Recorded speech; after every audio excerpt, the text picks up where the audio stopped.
Faut-il supprimer les notes à l'école? Hmm. Est-ce que les mauvaises notes découragent? Faut-il faire comme la Finlande qui a supprimé les notes en primaire ou la Suède qui a tenté l'expérience de la suppression totale? Bon, voyons venir. Et alors, on va commencer avec la thématique de la suppression totale des notes. Une mauvaise note n'a rien de motivation pour un élève. Cela tombe sur les uns. Elle peut devenir vite un cauchemar pour l'élève qui peut se sentir nul et sombrer dans l'échec scolaire. La comparaison, les classements de signes, consciemment ou non, ça veut dire inconsciemment, les bons et les mauvais élèves forcément moins intelligents, même si cela est faux, la mauvaise note diffuse alors un message non verbal désastreux pour les élèves en difficulté. Je suis nul. L'estime de soi est atteinte et le cercle vicieux de l'échec scolaire se met en place. Pourquoi faire un effort si je suis nul? Se dit l'élève. Et voilà que la prophétie autoréalisatrice s'enclenche vers un cercle vicieux qui mène l'élève à l'échec scolaire. Se poser la question de la suppression des notes à l'école semble bien faire sans. D'autant que certains pays, bien classés dans l'étude PISA, en ont fait l'expérience. Il est impossible d'apprendre sans échouer. Il est impossible d'apprendre sans se tromper. Il est impossible d'apprendre sans faire d'erreur. Cela fait partie de l'apprentissage, de la progression, et celle-ci n'est jamais linéaire. Mais cette progression, il faut bien la mesurer, l'évaluer, l'apprécier à sa juste valeur. Alors, on en revient à la question de la notion. Difficile d'y échapper, que ce soit une échelle de lettres du type A, B, C et système anglo-saxon, des nombres 1 à 4 en Allemagne ou de 0 à 20 système français. Est-il impossible de se passer des notes à l'école? Hmm.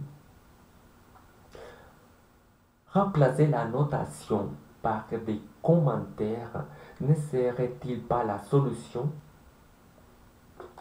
Bon, l'expérience a montré que l'évaluation de la progression par les seuls commentaires donne lieu à toutes les interprétations possibles. Cette imprécision laisse libre cours à toutes les contestations de l'élève vis-à-vis de l'enseignant. Alors c'est très très difficile. Décidément, il est bien difficile d'échapper à la notation. La Suisse, le Danemark et la Suède, qui ont fait l'expérience de sa suppression, l'ont remis en place.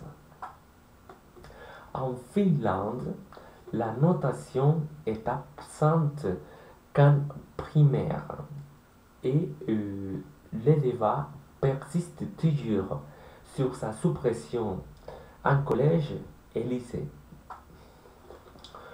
On a l'impression d'avoir affaire à la quadrature, à la cercle. Quelle solution alors adopter? Les problèmes proviennent de la question. Oui, je crois que le problème provient de la question qui est mal posée. Ce n'est pas la note ou la notation qui est en cause, mais sa signification. En d'autres termes, la question n'est pas de savoir s'il faut supprimer les notes ou pas, mais comment celles-ci permettent d'encourager l'élève dans sa progression quand sont, même quand sont mauvaises. Est-ce les mauvaises notes lui donnent à l'élève qu'il est nul ou qu'il n'a tout simplement pas compris que des progrès sont encore à faire, les clés viennent de donner une signification positive et motivante à la note, bien sûr. Cela peut paraître au final assez simpliste au premier abord, mais c'est bien moins évident à mettre en pratique. L'élève, surtout quand il est jeune, a rarement la maturité pour prendre les reculs. Même si l'enseignant a une bonne ou a une excellente communication avec les meilleures intentions, le schéma de l'élève est construit autour des croyances limitantes comme le je suis nul, prendra toujours les dessus. On aura une conversation de ce type. D'accord? Alors on commence.